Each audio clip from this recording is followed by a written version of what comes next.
ከመዲናችን አዲስ አበባ በ100 ኪሎ ሜትር ርቀት ላይ የምትገኘው በተለምዶ የስምጥ ሸለቆዋ እየተባለች የምትጠራው የአዳማ ከተማ በምስራቅ ሸዋ ሀገረ ስብከት ውስጥ ከሚገኙ ስፍራዎች መካከል አንዷ ናት።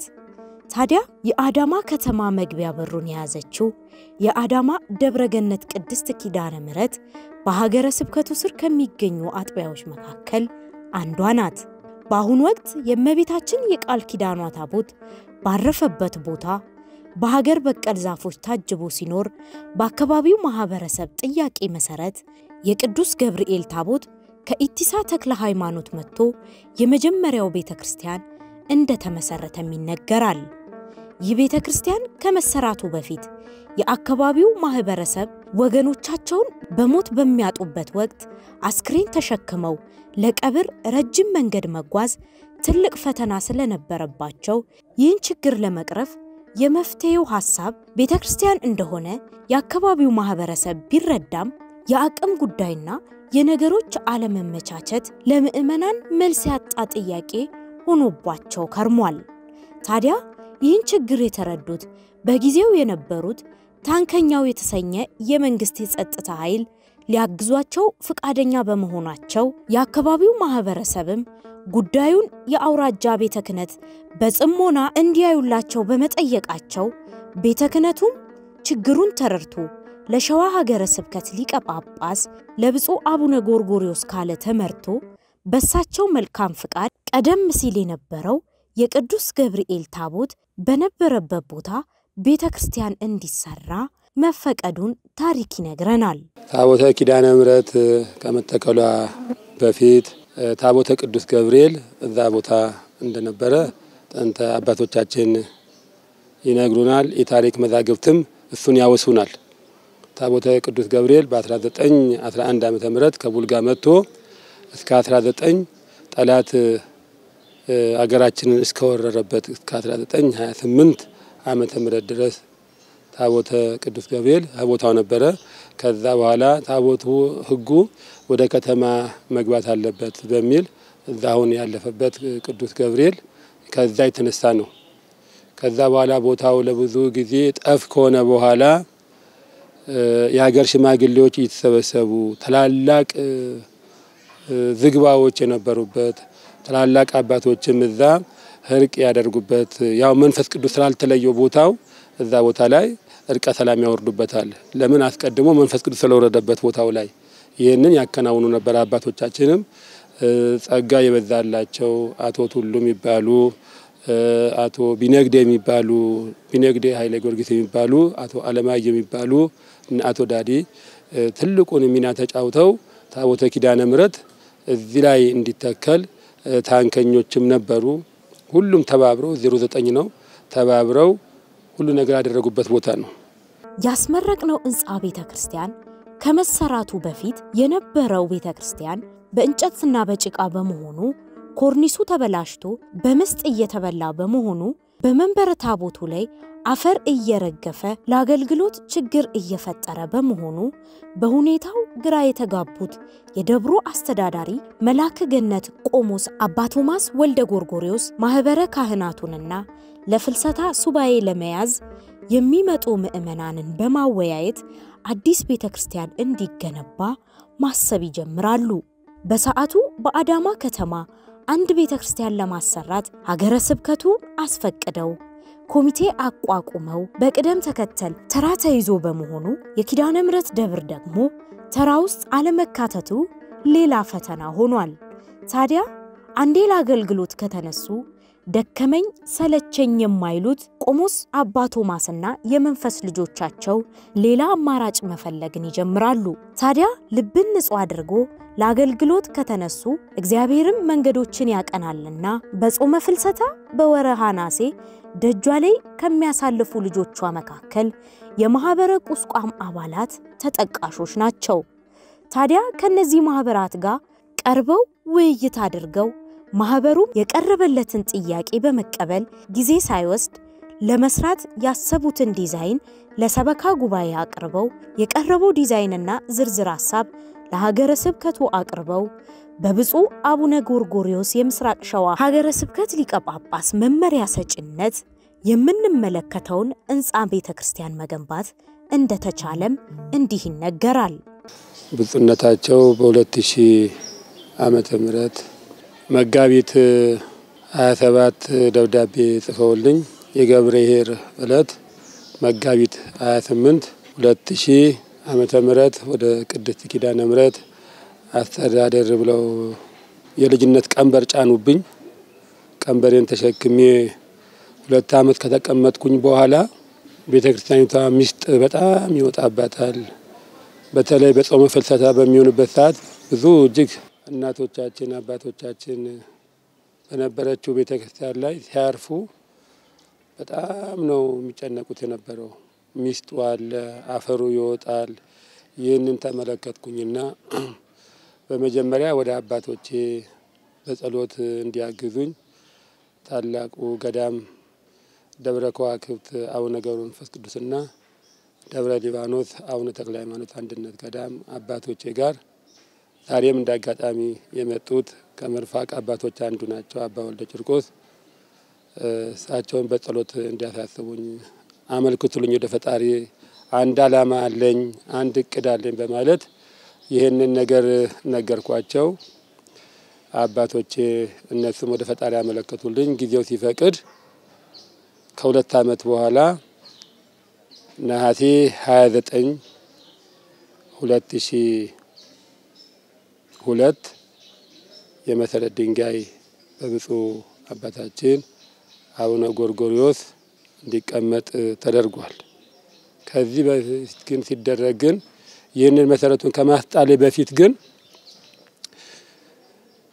እዚህ ሱባኤ ከሚገቡት ወንድሞች አቶ ተሾመና አቶ ሚኒሊክ የሚባሉ የኛ ማህበር አለ ማህበረ ቁስቋም የሚባል እነሱን እኮ ቢያማክሩ ጎንደር ቤተክርስቲያን ሰርተን መጠናል ቁስቋምን።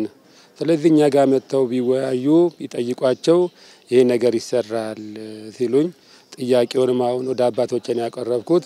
አባቶቼም ሱባኤውን ጨርሰው ይሆናል ይሳካል ሲሉ ብፁዕነታቸው ጋር ብዙ ጊዜ ተመላለስን። እሳቸውም ፍቃደኝነታቸውን ማህበሩን ሄጄ አስፈቀድን። እንደገና የሀገር ሽማግሌዎች መፍቀድ አለባቸው። በአዳማ ናዝሬት የሚሰሩ ቤተክርስቲያናት ሁሉ በተራ ነውና አንድ ህዝብ ነው አንድ ኃይል ሆኖ ህንጻ የሚሰራ ህዝብ ነውና ይሄንም ተራውን ጠብቃ ተሰራ ሲሉ አይ ይሄ ተራ አይሰጥም ተራ ስለማይሰጥ በሰበር ይሄ ማህበር ቢሰራው መልካም ነው በሚል ማህበረ ቁስቋምን የመሰረት ድንጋይ እንዲጣል የሀገር ሽማግሌዎች ሰበካ ጉባኤ እነሱም በጣምራ ከኛ ጋር ሆነው እንዲሰሩ እኔ በሰብሳቢነት ሌላው ደግሞ በኮሚቴነት አዋቀሩን ብፁዕነታቸው። ከዛ ስራችንን ጀመርን ማለት ነው።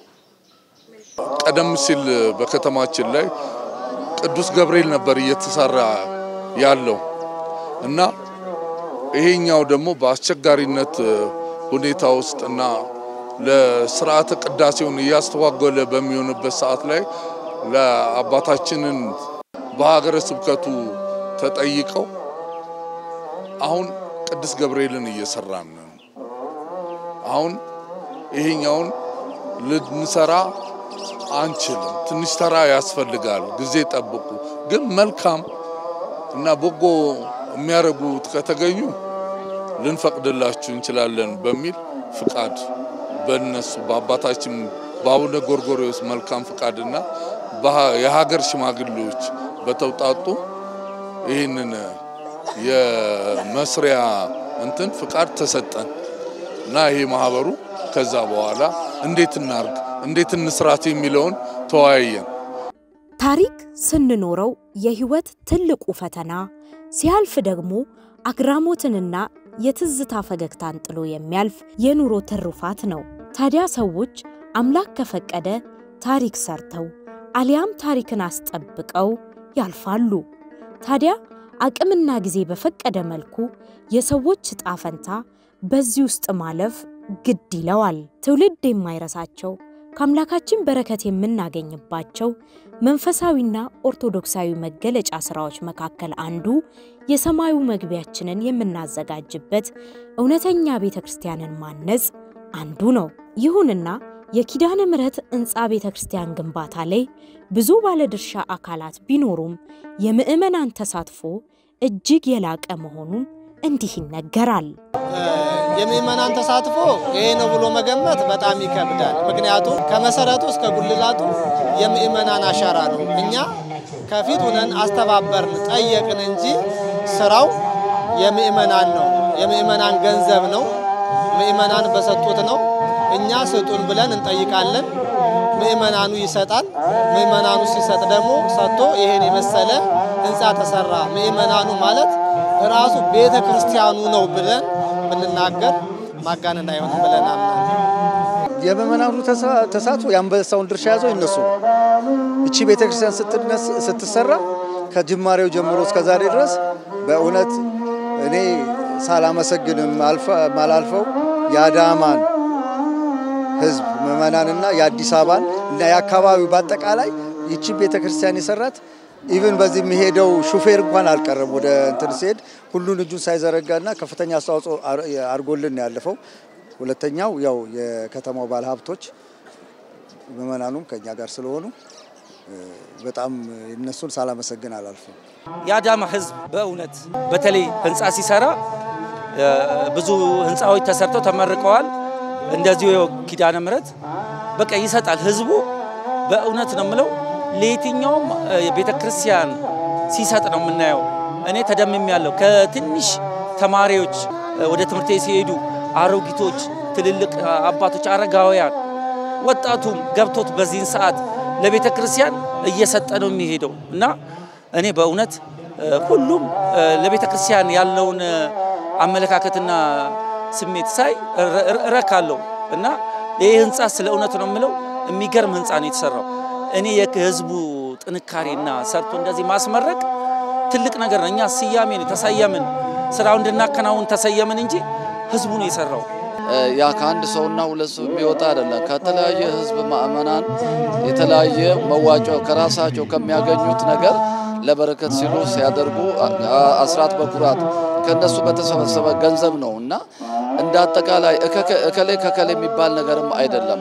አጠቃላይ የኢትዮጵያ የኦርቶዶክስ እምነት ተከታዮች ህዝቦች በሙሉ ያው የአስተዋጽኦ ሁኔታው ይለያያል። በደረጃ ሊለያይ ይችላል እንጂ ሁሉም አስተዋጽኦ አድርጓል። ትንሽም ትልቅም ያደረገ እኛ እንደ ቤተ እምነታችን ሁሉንም በጋራ ልናመሰግናቸው ነው የምንወደው። ብዙ አስተዋጽኦ አድርገውልናል። በጉልበታቸውም በገንዘባቸውም በምክርም ቢሆን በሐሳብም ከኛ ጋራ በመሆን ብዙ ነገር አድርጎ ስለዚህ እንደ አጠቃላይ ሁሉም አስተዋጽኦ ያደረገው የራሱ ትልቅ ቦታ ስላለው ሊመሰገን ይገባልና በኮሚቴው ስም በድጋሜ ሁሉንም ኢትዮጵያ ኦርቶዶክስን ላመሰግን እወዳለሁ።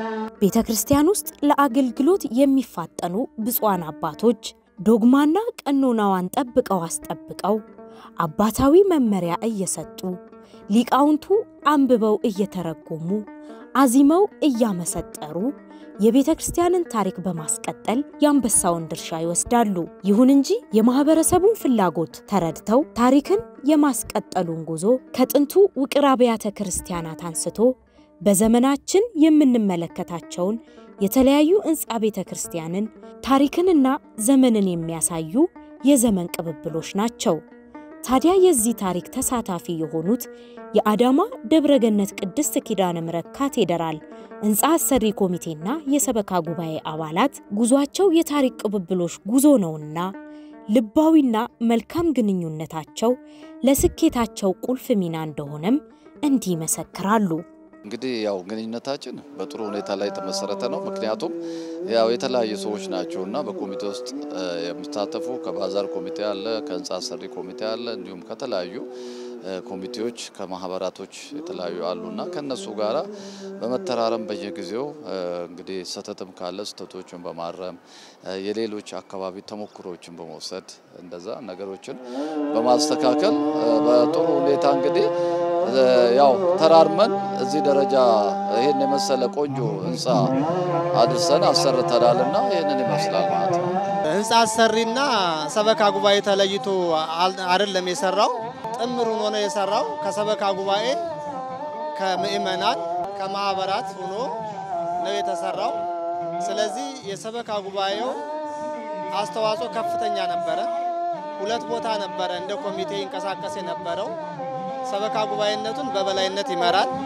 በተጨማሪ ደግሞ ህንጻውም ውስጥ በኮሚቴ ተሳትፎ የሚያስፈልጉ ነገሮችን ሌሊት ቀን ሳይል በየአጥቢያው እየሄደ ስለት በመቀበል ምእመናንን በማስተባበር ሰበካ ጉባኤው ራሱ በትልቅ ኃላፊነት ሲሰራ የነበረና ለዚህ እንዲበቃ ያደረገ ሰበካ ጉባኤ ነው። የአዳማ ደብረገነት ቅድስት ኪዳነ ምሕረት ካቴድራል ከ13 ዓመት በላይ በግንባታ ላይ ቆይቶ ግንቦት 15 2017 ዓ.ም ብፁዕ ወቅዱስ አቡነ ማትያስ ቀዳማዊ ፓትርያርክ ርዕሰ ሊቃነ ጳጳሳት ዘኢትዮጵያ ሊቀ ጳጳስ ዘአክሱም ወጨጌ ዘመንበረ ተክለ ሃይማኖት የሀገረ ስብከቱ ሊቀ ጳጳስ ብፁዕ አቡነ ጎርጎርዮስ ብፁዕ አቡነ ሳዊሮስ የጠቅላይ ቤተ ክህነት ዋና ሥራ አስኪያጅና የሸገር ሀገረ ስብከት ሊቀ ጳጳስ የምስካየ ኅዙናን መድኃኔዓለም ገዳም የበላይ ኃላፊ ብፁዓን አበው ሊቃነ ጳጳሳትና የጠቅላይ ቤተ ክህነት የመምሪያ ኃላፊዎች በተገኙበት የተመረቀ ሲሆን በነጋታው ግንቦት 16 2017 ዓ.ም የቅዳሴ ቤቱ ክብረ በዓል ሆኗል።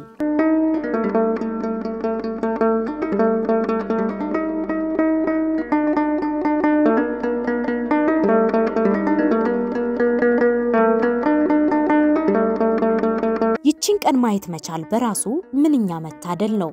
ምክንያቱም ማየት ፈልገው ያላዩ ቁመው አንገስ ፈልገው በአልጋ ቁራኛ በደዌ ዳኛ ተይዘው ያሉትን እያሰብን ታዲያ ይችን ቀን እንድናይ ለኛ ስለተፈቀደልን ደጇን እንድንረግጥ ላደረገችን እመቤታችን ምስጋና ብናቀርብ ምንኛ ይደንቅ። ታዲያ ለዚህ ነው መሰል በሕንጻ ቤተክርስቲያን ምርቃት ላይ ደስታቸውን መግለጽ ተስኗቸው በእንባ ታጅበው መሰረቷ ከተጣለበት እስከ ምርቃቷ ድረስ በብዙ ውጣ ውረድ ተከበው ለዚህ ቀን ያበቋት ቆሞስ አባ ቶማስና የመንፈስ ልጆቻቸው ደስታቸው ከፊታቸው ላይ ይነበባል። እና አሁን ዛሬ ላይ ሁሉም ነገር አልቆ ታቦተ ኪዳነ ምሕረትም በብፁዕ ወቅዱስ አቡነ ማትያስ ርዕሰ ሊቃነ ጳጳሳት ዘኢትዮጵያ ወጨጌ ዘመንበረ ተክለ ሃይማኖት ሊቀ ጳጳስ ዘአክሱም ከብፁዓን አባቶች ጋር መጥተው ስለባረኩልኝ ባርከነዋል፣ ቀድሰነዋል፣ ካቴድራልም ብለነዋል ሲሉ የዛን ጊዜ ነው ማታ ላይ ድብልቅልቅ ያለብኝ ነገሩ ሁሉ። ለምን ምጓጓለት ነገር ይሄ ነበርና በጣም እግዚአብሔር ይመስገን ብቻ እኔ አሁንም አልወጣልኝም እንትኑ የደስታው እንትን በጣም ነቢያት ስኩራነ መንፈስ ይላል ይሰክራሉ ነቢያት ሰው በልቶ ጠጥቶ አለም ወዱ ሰለሞላ መጠጥ ስለጠጣ ይሰክር ይችላል። እኔ ደግሞ ደስታው በቃ ምእመና እንደተሰብስበው በማየት እኔም በኔ ያዘኑ እንድመጣ የጸለዩትን እናቶችን አባቶችን ወንድምና እናቶችን እድሜና ጤና ይስጣቸው። እነሱንም በቤታቸው የኔ ደስታ እነሱም ጋር ይግባላቸው እግዚአብሔር ይባርካቸው ነውና ደስታዬ እንጃ ልዩ ነው። ሕንጻ መገንባት ብቻ በቂ አለመሆኑን የሚገልጹት የአዳማ ደብረገነት ቅድስት ኪዳነ ምሕረት ካቴድራል አስተዳዳሪና ልጆቻቸው ሕንጻ ሥላሴን በመገንባት በስራ ላይ እንደሚገኙና የቀጣይ እቅዳቸው እንደሆነም እንዲህ ይገልጻሉ። ቤተክርስቲያን ገንብተናል። ቤተክርስቲያኑ ብቻ መገንባት ሳይሆን ወደ ሰው ልማት ነው የምንሄደው። ሰው ህሊናው ከለማ ብዙ ነገር ማድረግ ይችላል፣ ብዙ ነገር መፍጠር ይችላል። እንዳጋጣሚ ሆኖ ከወንድሞችም ጋር ከአባቶችም ጋር ከእህቶችም ጋር ተመካክሬ ትላንትና የመሰረት ድንጋይ በብፁዕ ወቅዱስ አቡነ ማትያስ ተቀምጧል። የሚሰራው ሁለገብ ህንጻ ነው። ልዩ ልዩ ልማቶች ነው የሚሰሩት። ይህንን ለማድረግ የመሰረት ድንጋይ አስቀምጠናልና የምናለማው ልማት እንግዲህ ነገ ደግሞ አንድ ብለን እንጀምራለን። በአጭር ጊዜ የሚሰሩ አሉ፣ በመካከለኛ ጊዜ የሚሰሩ አሉ፣ በረጅም ጊዜ ደግሞ የምንሰራቸው ስራዎች አሉ። ግን ለስራ ጊዜ አንሰጥም። ብፁዕ ወቅዱስ አቡነ ጳውሎስ ቀኑ ዛሬ ነው ለኛ ሲሰጠን ነገ የኛ አይደለም ይላሉ። ስለዚህ ቀናችን ዛሬ ነውና በቀን እንሰራዋለን። ብዙ ስራዎች ይሰራሉ። እኔ የመጀመሪያ እቅዴ እንደውም ማደያ ነው ቦታው ላይ ቤተክርስቲያኗን ጎን ለጎን እሰራለሁ ብዬ ያሰብኩትም የማደያው ጉዳይ ነው። ማደያ እንሰራለን። ከህንጻው ጎን ለጎን ደግሞ እንደ ስብከተ ወንጌል ያለብን ግዴታ ለመወጣት ህንጻ ቤተክርስቲያን ቢሰራ በወርቅም ቢሰራ በእንቁ ቢሰራ በእብነ በረድ ቢሰራ ስብከተ ወንጌል ካልተስፋፋ ሰው ወንጌል ካልተማረ በዛ በተሰራው ቤተ መቅደስ ውስጥ ገብቶ ካላስቀደሰ ቅዱስ ቁርባኑን ካልተቀበለ በወርቅም ቢሰራ ቤተክርስቲያን ምንም ዋጋ የለውም። ስለዚህ ምን ማድረግ ያስፈልጋል? ህንጻ ቤተክርስቲያን እንደምናንጻው እንደምንሰራው ሁሉ ህንጻ ስላሴ መስራት ደግሞ ግዴታ ነው። ስለዚህ ምንድነው በዚህ አካባቢ የሚያስፈልገው የሚለውን ካሉት ከምእመናን ከካህናት ከሰንበት ትምህርት ቤት ካሉት ከተወከሉት ኮሚቴዎች ጋር በመሆን ከባልደረቦቼ ወይም ደግሞ አብረን ከምናገለግለው ስብከተ ወንጌል ጋራ እቅድ ይዘን የተነሳነው ምንድነው ህንጻ ቤተክርስቲያኑ እየተሰራ እኛ ደግሞ ህንጻ ስላሴ በወንጌል መስራት አለብን። አካባቢው ላይ በተለይ በአማርኛ በአፋን ኦሮሞ ትምህርት ወንጌል የሚሰጥበት አካባቢ ነውና ስለዚህ በሁለቱም ቋንቋ ወንጌልን ተደራሽ ማድረግ አለብን የሚለውን አቀደን ተነሳን። ከዛ በፊትም ብዙ ስራዎች እየተሰሩ ነበር። በተለይ ያተኮርነው ደግሞ ምንድነው ኢአማኒያን ላይ መስራት አካባቢው ላይ ያሉ ገበሬዎች ራሳቸውን እንዳያርቁ። ምክንያቱም ከከተማ ከአዳማ ከተማ የሚመጡ ምእመናን ናቸው በአብዛኛው የሚሳለሙት የሚያስቀድሱት ጸበል የሚጠመው የአካባቢ ሰው አይመጣም አይደለም። በእለተ እሁድ ይመጣል በርካታ ነው። ነገር ግን ከከተማው የሚመጣው ሰው ብቻ ወደ ህንጻው ወደ ወራዊ አመታዊ አገልግሎት ላይ ሲያተኩር አካባቢው ሰው ደግሞ በቋንቋ በወንጌልም በልዩ ልዩ ነገር እንዳይርቅ የኔነት እንዲሰማው በማድረግ ወንጌልን ለማስፋፋት ተነሳ። በዛ ምክንያት እንደውም ዘርፈ ብዙ ጥቅሞችን ያገኘነው ለምሳሌ በርካታ መናፍቃን የነበሩ ወይም ፕሮቴስታንት እምነት ውስጥ የነበሩ በእስልምና የነበሩ በፕሮቴስታንት በካቶሊክ የነበሩ ዋቄ ፈታ የሚባል ደግሞ አብዛኛ ብዙ ወጣቶችን በዚህ አካባቢ ዳርቻ እንደመሆኑ መጠን በጣም ብዙ ወጣቶችን ያዘብንም እንደገና ደግሞ ያው አካባቢው ላይ ወይም በእኛ ፊት ለፊት እንዳያችሁት ቤተ መንግስት አለ ወይም ደግሞ ልዩ ልዩ አገልግሎት የሚሰጥባቸው የመንግስት ሰራተኞች ይበዛሉ። በዛም አርብና ሮብን ለይተው ማያውቁ ማይተብ አንገታቸው ላይ የሌለ በርካታዎች ወጣቶችን አገኘን። ስለዚህ የወንጌል ትሩፋት ስራ መሰራት ስላለበት እነዚህ ወጣቶች የማሰባሰብ ወንጌል የማስፋፋት አሉ የሚባሉ እጅግ በጣም ጥሩ የወንጌል ትምህርት ንቃት በንቃት ወንጌልን የሚያስተምሩ ዘመኑን የዋጁ ሊቃውንት የሆኑ የተማሩ የተላኩ መምህራንን ከአዲስ አበባ ከልዩ ቦታ እየጋበዘን ትልልቅ ጉባኤዎችን በመስራት የመጀመሪያው ምንድነው ያደረግነው ስላሴ ህንጻ በመስራት ላይ አተኩረን ብዙ ለውጦች ብዙ ነፍሳቶችን መታደግ ተችሏል። ስለዚህ ህንጻ ቤተክርስቲያን ብቻ ሳይሆን ደብረገነት ላይ ሲሰራ የነበረው ህንጻ ስላሴ በደንብ እየተሰራ እንደነበረ ይሄ የአካባቢው ምእመናን የሀገረ ስብከቱ የሰበካ ጉባኤውም ዳታ ያመለክታል ማለት ነው። ኦርቶዶክስ ቤተክርስቲያን ካሳለፈችው መንገድና ከሚጠብቃት እውነቶች አኳያ ሁልጊዜም ዝግጁ ሆና መጠበቅ እንደሚገባት የሁላችንም የመፍትሄ ሐሳብ ነው። ታዲያ የአዳማ ደብረገነት ቅድስት ኪዳነ ምሕረት ካቴድራል በቤተክርስቲያን ውስጥ ጥላ ተዘርግቶ እንዳይለመንና ለአገልጋዮች የተሻለ ህይወትን ለቀጣዩ ትውልድ የተሻለች ቤተክርስቲያንን ለማስረከብና የራስ አገዝ ልማቶችን ለማስፋፋት በዝግጅት ላይ መሆኑም እንዲህ ይነገራል። ያው የቤተክርስቲያን ልማት ገና እንግዲህ ይሄ ጅምር ነው። ያው ዋናው ታቦተ ሕጉ ወደ ተሰራለት አዲሱ መግባቱ ነው። ከዛ ውጪ እንደሚታየው እንግዲህ ዙሪያውን ብዙ አጥሮች ይኖራሉ፣ ትምህርት ቤቶች ይኖራሉ፣ ብዙ የልማት ስራዎች ይኖራሉ። ከዚህ በኋላ እንግዲህ ለረዘም ላለ ጊዜ ተለምኖ ያው በለመና እዚህ ደርሰናል። ከዚህ በኋላ ደግሞ ያ ልመና ይቀርና የሚለመነው ደግሞ ሌላ ቤተክርስቲያን እንዲሰራበት እንዲሆን ይደረግና አሁን የሚደረገው ከልማት ገቢ ራሱ ቤተክርስቲያኗ ራሷን የቻለች ገቢ እንዲኖራት ተደርጎ በአጭር ጊዜ ኮሚቴ ልማት ኮሚቴ ተዋቅሮ በዛ ሁኔታ እናስኬድበታለን እንጂ የልማት ኮሚቴ ያው ምእመናን ያለ ቤተክርስቲያን እስካለ ድረስ የሚቆም አይደለም። ለልጅ ለልጆቻችን የሚተርፍ ነገሮችን እየተመካከረን እያደረግን እንሄዳለን ማለት ነው። ቀጣይነት ይኖረዋል። ጨረስን ብለን የምንሄደው አያልቅም። የቤተክርስቲያን ውስጥ ስራና ልማቱ አያልቅምና ከዚህ በኋላ ቀጣዩ ነው ያለውን ከደብሩ ሰበካ ጉባኤ ጋር በመነጋገር በየብፁዕ አባታችን የአቡነ ጎርጎርዮስ ፍቃድ ሆኖ ከነሳቸው ጋር በመነጋገር ከሳቸው መልካም ፍቃድ ያለውን ቀጣዩን ልማቱን እንቀጥላለን ማለት ነው። አይቆምም። ቤተክርስቲያኗ ብዙ ዛሬ ህንጻው ተመረቀ እንጂ ብዙ የሚጎላት ነገር አለ። ያንን ጎዶሎ ደግሞ እኛው ያው ልጆች አለን እናንተን የምንለው እንቀጥላለን። ብዙ የታቀዱ ነገሮች አሉ። ከፊት የምታያቸው ሰፊ ቦታዎች አሉ። እነዛ ላይ የታቀዱ ማዲያም ሆነ ህንጻ ተሰርቶ ቤተክርስቲያኗ ከልመና የምትወጣበትን ዘመናዊ የሆነ ስራዎች እንዲሰሩ ሐሳብ አለን፣ እቅድም አለ። መሰረት ድንጋይ ተቀምጧል። የልማት በዚህ መልኩ ያው ተሳትፏችን ይቀጥላል ማለት ነው እግዚአብሔር በፈቀደው መጠን። ከህንጻ ግንባታው ጋራ ምእመናንን መገንባት ነው። ይህን ሰበካ ጉባኤ ሲያከናውን ቆይቷል። ምእመናንን መገንባት ብቻ አይደለም፣ ይህን ህንጻ እየሰራ ትልልቅ ከ30 እና ከ50 በላይ ሱቆችን ሰርቶ በልማት ራስ አገዝ ልማት እያከራየ ቤተክርስቲያኗ ገቢ እንዲኖራት አድርጓል። ወደፊት ደግሞ ትልቁ እቅዳችን የራሱ ወፍጮ ቤት አለው። ያን አዘመነን አሁን እየሰራን ነው። ስራውን አላጠናቀቅንም። ወደፊት ምንድነው በአስፋልት በኩል አለን ከሚመለከታቸው የመንግስት አካላት ጋር በመነጋገር ፕላኑን በጠበቀ መልኩ ይሄን የመሰለ ቤተክርስቲያን ሰርተናል።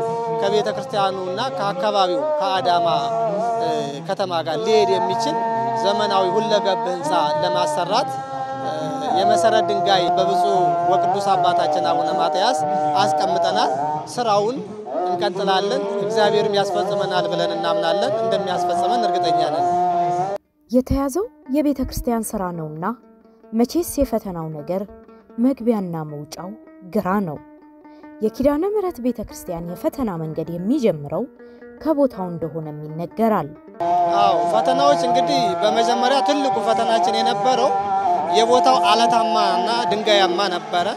ከአቅማችን በላይ የሆነ ድንጋዩን ወደ ታች ጥልቀት እንዲኖረው ለመቆፈር በጣም ተቸግረን ነበረ። ነገር ግን ይሄን በተሞክሮ ትልልቅ ሰዎችን በማናገር ከአዲስ አበባ ድረስ በመሄድ ትልልቅ እስካቫተር እና ድንጋዩን ሊፈነቅል የሚችል ማሽን በማምጣት አንደኛው ፈተና የነበረ ከዛ እሱን አለፍን።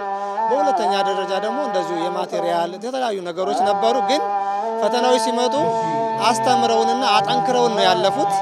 በፈተናዎች ሁሉ ተምረንባቸው ፈተናዎች ቢመጡ እንኳን ከፈተናው ጀርባ መፍትሄ እንዳለ ስለምናምን መፍትሄዎቹን ከፈተናው አብልጠን መፍትሄዎቹን እያመነጨንና ወደ መፍትሄ አቅጣጫ እየሄድን እነዛ ፈተናዎች ደግሞ እንዳይደገሙ እያስተካከልን የሄድንበትና የመጣንበት ስራ ነው የነበረው እንጂ ፈተናዎች ይሄን የመሰለ ግዙፍ ካቴድራል ሲሰራ ብዙ አሉ። በውስጥም በውጭም ይፈተናል። በውስጥም በማያውቁም ሰዎች በሚያውቁም ሰዎች አውቀውም ሳያውቁም ይፈትናሉ። ስራው ጊዜ እንዲጨርስ ብሎም እንዲቋረጥ ሁሉ የሚፈልጉ ከውጭም አካላቶች ነበሩ። ነገር ግን እነዚህ በፍቅር በመሳም በአንድነት በማሳመን በመጸለይ ጭምር ፈተናዎቹን አልፈን ለዚህ ውጤት ደርሰናል። ያለው ነገር እኔ መጀመሪያ ነው። የሰይጣን አመጣጡ ደግሞ ረቂቅ ነው።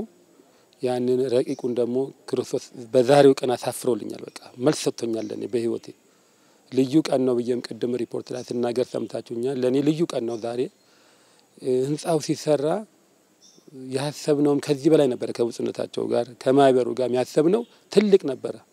ግን በወቅቱ የነበሩ ሰዎች አይሆንም እንደዚህ ነው በሚል እግዚአብሔር ይመስገን ዛሬም የሚሰራው የእግዚአብሔር ቤት ነው። የሚሰሩት ደግሞ ክርስቲያኖች ናቸው።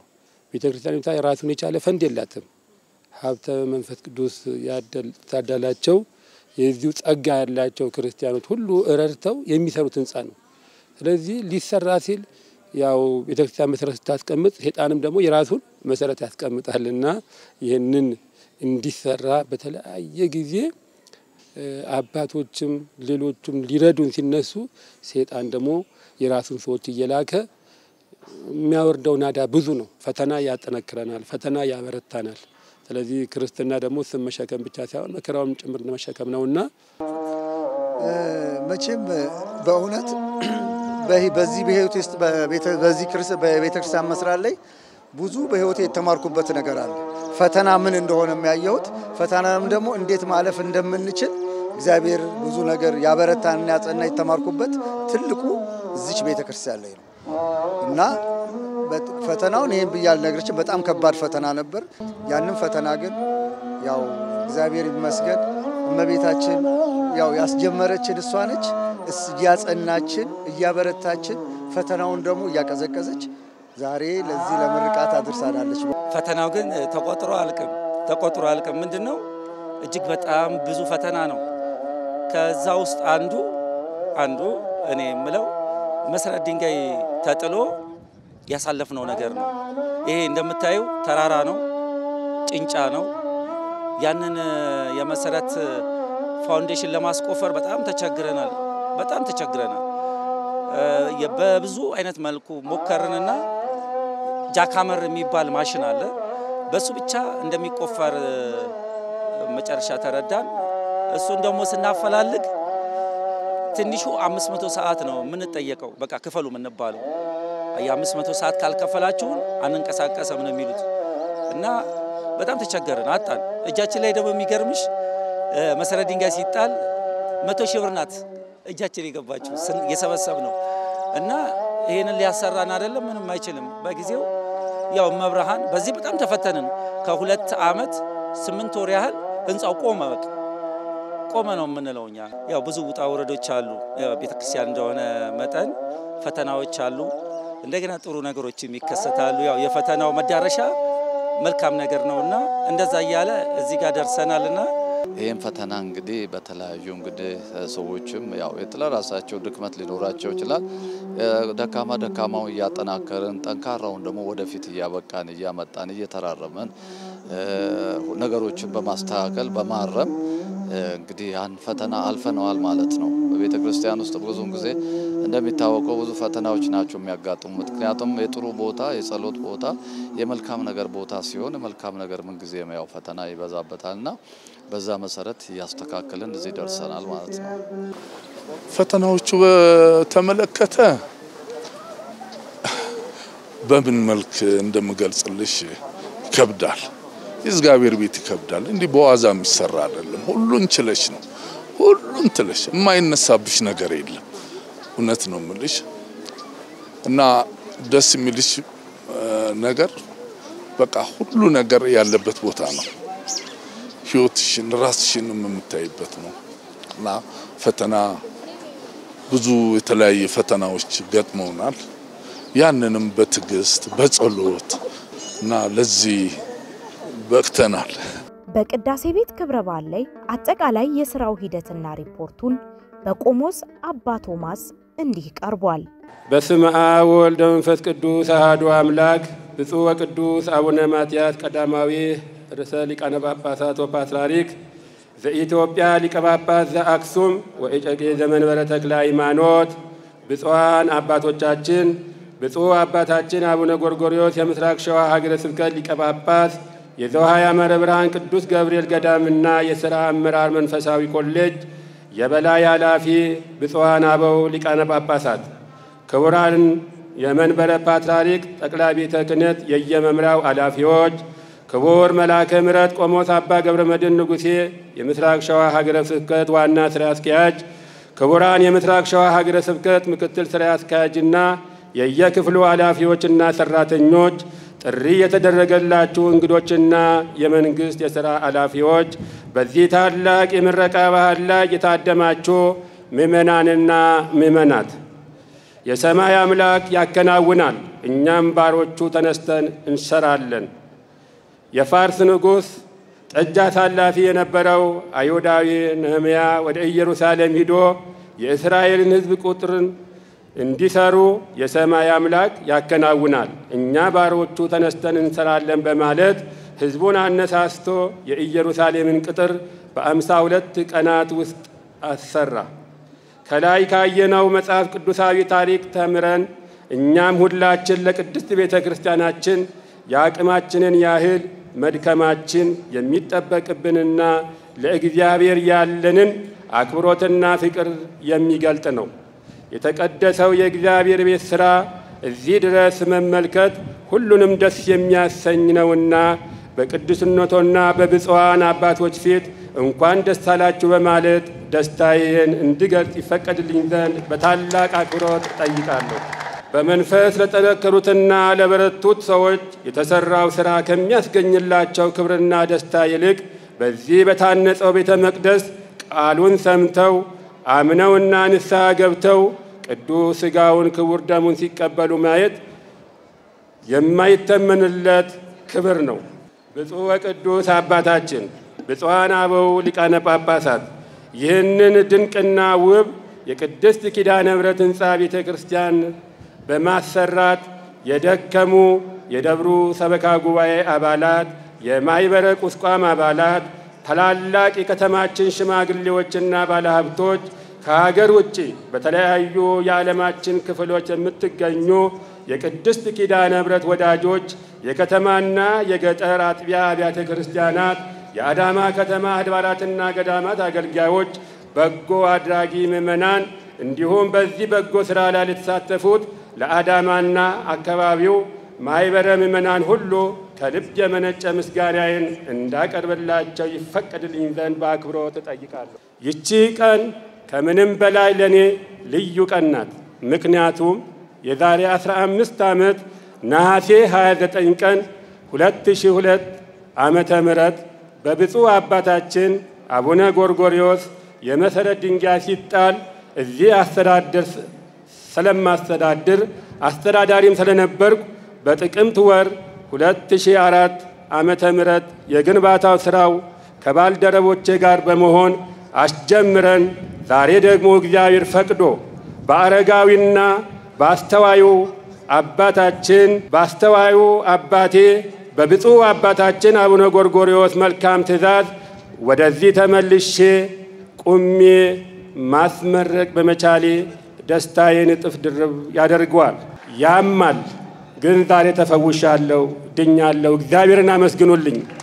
ለዚህም የሀገረ ስብከታችን ሊቀ ጳጳስ ብፁዕ አባታችን አቡነ ጎርጎርዮስ እንዲሁም የሀገረ ስብከታችንን ሥራ አስኪያጅና መላው የሀገረ ስብከቱን የየክፍል ኃላፊዎችና ሠራተኞችን በዚሁ አጋጣሚ ሳላመሰግን አላልፍም። ብፁዕ ወቅዱስ አባታችን ብፁዓን አበው ሊቃነ ጳጳሳት በመጨረሻም ይሄ በልዑል እግዚአብሔር ድንቅ አሰራር ተገንብቶ የተጠናቀቀው የአዳማ ናዝሬት ደብረ ገነት ቅድስት ኪዳነ ምሕረት ሕንፃ ቤተ ክርስቲያን የሰማይ አምላክ ያከናውናል፣ እኛም ባሮቹ ተነስተን እንሰራለን ባለው በተነሳሱ በጎ ሐሳብ ያላቸው ምዕመናን ድካምና አስተዋጽኦ እንዲሁም በሰማይ አምላክ በልዑል እግዚአብሔር ድንቅ አሰራር ነውና ለሥራው ባለቤት ለልዑል እግዚአብሔር ለእናቱ ለቅድስት ኪዳነ ምሕረት ምስጋና እያቀረብኩ ለዚህ ሥራ መሳካት በገንዘባቸው በጉልበታቸውና በሙያቸው የበኩላቸውን አስተዋጽኦ ያደረጋችሁትን ሁሉ በቅዱስነታቸውና በብፁዓን አባቶች ፊት ከልብ አመሰግናለሁ። በውጭም በአገር ውስጥም ያሉትን እግዚአብሔር አምላካችን እንዲባርክልን ስላስፈጸመን ይህንን ዝግጅታችንን ወይም ሪፖርቱን እዚህ ላይ ያጠናቅቃለሁ። የብፁዓን አባቶች በረከት አይለየን። አዳማ ኢትዮጵያ።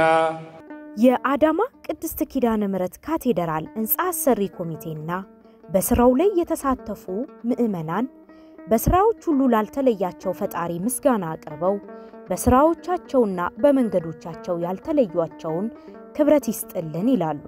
በመጀመሪያ እንደተለመደው ሁሉ አስጀምሮ ያስፈጸመን እግዚአብሔርን ነው። በሁለተኛ ደረጃ ግን መላ የኦርቶዶክስ ሃይማኖት ተከታዮች ከዛም ባለፈ የእስልምና ተከታዮች ሃይማኖት ተከታዮች በብዛት በሁሉም ነገር ተሳትፈውበታል። በምን ጠይቀው ጥያቄ ማሽን በመስጣት አስፈላጊ ማቴሪያሉን በማቅረብ ትልቅ አስተዋጽኦ አድርገውልናል። እነሱንም በጣም በኢትዮጵያዊነትና በኢትዮጵያ ኦርቶዶክስ ተዋሕዶ ቤተክርስቲያን ስም ማመስገን እፈልጋለሁ። ላገለገሉ ሁሉ በሐሳብም በጉልበትም በእውቀትም በገንዘብም የረዱትን ሁሉ መድኃኔዓለም ይርዳልኝ፣ መድኃኔዓለም ይደግፍልኝ። በዚህ አጋጣሚ የማመሰግነው ከብፁዕነታቸው ጀምሮ እስከታች ጥበቃው ድረስ ያሉትን አመሰግናለሁ። ከጠቅላይ መንበረ ፓትርያርክ እስከታች እስከ ገጠሪቱ ቤተክርስቲያናቱን አገልጋዮች የአዳማን የምስራቅ ሸዋን አገረ ስብከት ካህናት ከአስተዳዳሪዎቻቸው ጀምሮ ሁሉንም አመሰግናለሁ። ህዝበ ክርስቲያኑንም ከሁሉ ከትልቁ እስከ ትንሹ ከሊቅ እስከ ደቂቅ እንደሚባለው ሁሉንም በእናታችን በቅድስት ኪዳነ ምሕረት ስም አመሰግናለሁ። የረዱትን ሁሉ መድኃኔዓለም ይርዳልኝ። በዚሁ አጋጣሚ የኢትዮጵያ ኤሌክትሪክ አዳማ ቅርንጫፍ በጣም ነው በየጊዜው በየሰዓቱ የሚተባበረን። ከዛ ሲቀጥል የአዳማ መሬት አስተዳደር ሰራተኞች በእውነቴን ነው ጥነታቸው ተናግረዋል። የሄድንበት መንገድ ከባድ ነው። የማይፈታውን አባታችንም ከመንግስት አካላት ጋር ተቀራርበው ነው ተወያይተው ነው የሚሰሩት። እኛም ደግሞ ልጆቻቸው እንደዛው ተቀራርበን ተፈቃቅረን ነው የምንሰራውና ያለውን ችን ቅድስት ቤተክርስቲያን ለማሻገር ሲባል የማንሆነው ነገር የለምና የከተማው ከንቲባ አቶ ኃይሉ ጀልዴን ከንቲባ ምክትሉንም የጽህፈት ቤት ሰራተኞችን ጠቅላላ በዚሁ አጋጣሚ በእግዚአብሔር ስም አመሰግናቸዋለሁ። ስማቸውን ከዚህ ቀይረው ሂደው በአረብ ሀገር የሰው ፊት ገርፏቸው የሰው ቤት ሰራተኛ ሆነው ችን ቅድስት ቤተክርስቲያን ረድተዋል። በዚሁ አጋጣሚ ምንም በባዕድ ሀገር ኑሯቸው ቢኖርም እኛ እግዚአብሔር ለሀገራቸው ያብቃቸው ነው የምለው።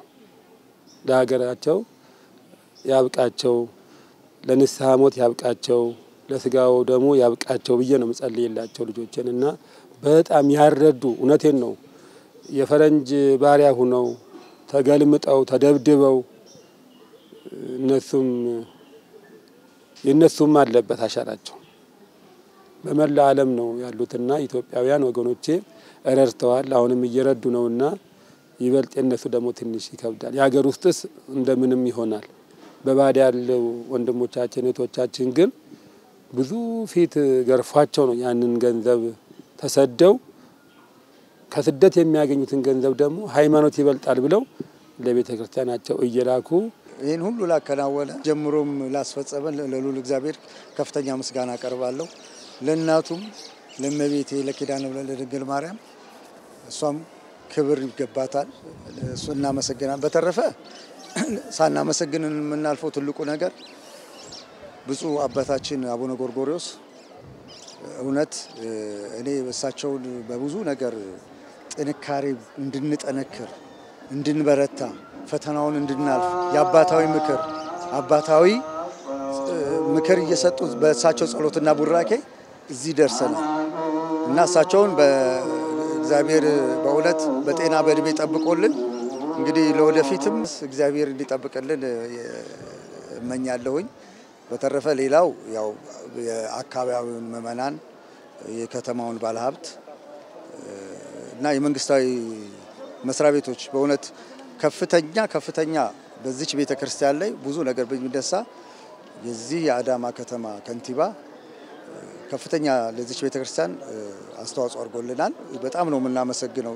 ይሄ የምታዩት ሁሉ እንዲከበርና ዙሪያ ሁሉ ፈተና በመጣበት ሰዓት ይችን ቀጥታ እሳቸው እዚህ ድረስ መጥተው የአዳማ ከተማ መስተዳድር ከንቲባ መጥተው ትእዛዝ ሰጥተው ይሄ ለነሱ ይገባል የቤተክርስቲያኑ ሀብትና ንብረት ነው ብለው ይህንን እንዲወሰድና ቦታው እንዲከለል ስላደረጉልን በእግዚአብሔር ስም አመሰግናለሁ። የደብሩን ሰበካ ጉባኤ ህንጻ ሰሪውን ማህበረ